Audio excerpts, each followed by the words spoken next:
So we have some breaking news tonight that goes to the question not just of whether or not the national security advisor is about to be fired, but it also goes to how many people in the new administration knew the kind of trouble that National Security Advisor Michael Flynn was in. How many people knew about that and when they knew it? This is brand new reporting from the Washington Post, published just before we came on the air tonight. It's headlined, Justice Department warned White House that Flynn could be vulnerable to Russian blackmail. Quote, the acting attorney general informed the Trump White House late last month that she believed Michael Flynn had misled senior administration officials about the nature of his communications with the Russian government and warned that the national security advisor was potentially vulnerable to Russian blackmail. Now, you'll recall that the acting attorney general until last month was Sally Yates. President Trump fired her when she said publicly that she believed his Muslim ban was illegal and she would not have the Justice Department defend it.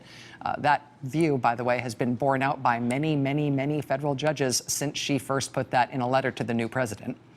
But before she was fired, she apparently told the White House that the national security advisor might be personally compromised and, again, vulnerable to Russian blackmail. The Post story tonight continues, quote, in the waning days of the Obama administration, Jim Clapper, who was director of national intelligence, and John Brennan, who was CIA director, shared Sally Yates' concerns and concurred with her recommendation to inform the Trump White House. They feared that Flynn had put himself in a compromising position. A senior Trump administration official said that the White House was aware of the matter, adding, quote, we've been working on this for weeks. For weeks, the Trump administration has known about this. For weeks, really.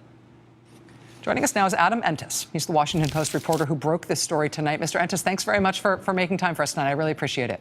No problem. Thank you. So obviously the headline here and the lead graph are arresting, jarring. Why exactly did the acting attorney general Sally Yates conclude or surmise that the Russian government might be able to blackmail Mike Flynn, the national security advisor?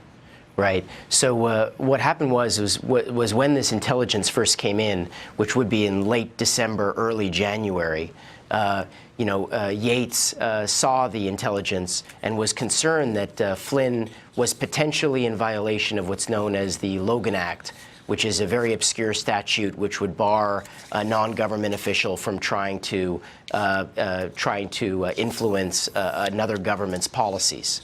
And so that really was it. She knew that that was not something that would be pursued in court. There wouldn't be a prosecution based on the Logan Act.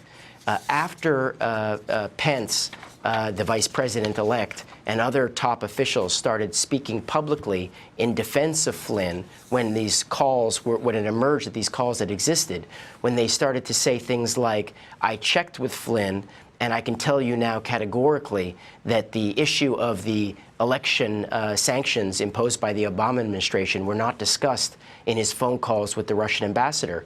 When Yates and Clapper and Brennan heard that, they knew, because they had read the intelligence, that that was not accurate. And so at that point, they knew that also the Russians knew themselves that what was being said was inaccurate, because Kislyak, the Russian ambassador, had reported to Moscow his conversation with Flynn. And so Russia knew that what was being said by the White House was not true, and the fear was that basically the Russians could try to use that information to put that over Flynn and to try to put pressure on him. And obviously also they were very concerned that the vice president-elect, Pence, seemed to have been misled. So on that point about pressuring Flynn, let me just make sure that I understand this precisely.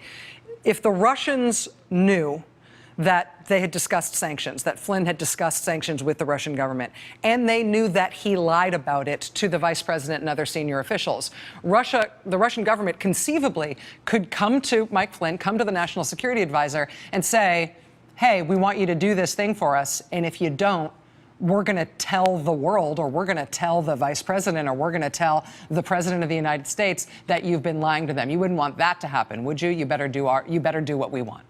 I think it was less a concern that they would tell the president of the United States or somebody else. That I think the fear would be that they would actually just leak it publicly, and then Flynn would be obviously his reputation, his credibility would be tarnished. So that was the concern. And so by telling the counsel to Trump at the White House, the goal was to kind of take that leverage away from the Russians. So as long as people in the White House were aware that this was an issue, they could try to address it and try to mitigate the risk that this could compromise Flynn and potentially compromise the Trump administration in its future dealings with Russia.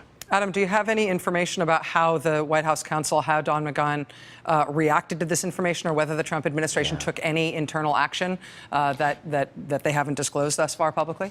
Yeah, I mean, so we know that Yates provided this information to the counsel sometime near the end of January, before she was fired.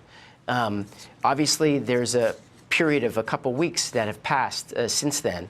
Based on the surprise that Pence had to the breaking of the story last week, that Flynn had discussed the sanctions with Kislyak, I am surmising here, but I don't know for sure, that the counsel certainly did not share this information with Pence, the vice president. It's unclear really who he shared the information with. Also, you know, we had an interview with Flynn last Wednesday in which he repeated what Pence had said, which is that you know, Flynn had insisted that he had not discussed sanctions with Kislyak. So it appears, based on that, one would think that he was not aware. So frankly, I just don't know who the counsel at the White House consulted with. Wow. About this. That's incredible. I mean, that alone is remarkable, that something like this, something this explosive, comes to the office, the White House counsel's office, and then it doesn't get fixed. It's amazing. Adam Entous, Washington Post national security reporter, thank you for helping us understand this scoop. I appreciate it. Thank you. Again, this news breaking tonight in the Washington Post within the last hour. Justice Department warned the White House that National Security Advisor Mike Flynn could be vulnerable to Russian blackmail. As Washington Post reporter Adam Entous said there, after that warning, the White House appears to have not acted on that news. Much more ahead tonight. Stay with us.